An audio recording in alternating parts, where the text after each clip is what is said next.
សួរពុកម៉ែបងប្អូនថ្ងៃនេះយើងមករៀនបូកលេខទាំងអស់គ្នា1បូក9ស្មើ10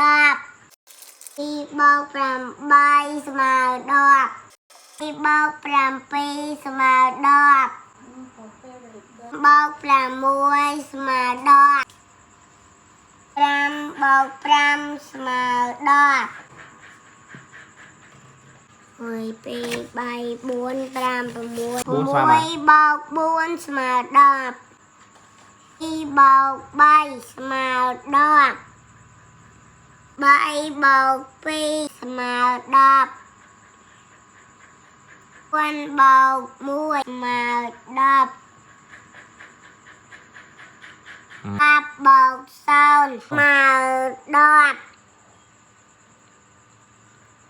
ទៀនបូកលេខ1បូកនឹង9ស្មើ10 2បូកនឹង8ស្មើ10 3បូកនឹង7ស្មើ10 4បូក6ស្មើ10 5បូក5ស្មើ10 6បូក4ស្មើ10 2បូក3ស្មើ10 8បូក2ស្មើ10 9បូក1ស្មើ10 10បូក0ស្មើ10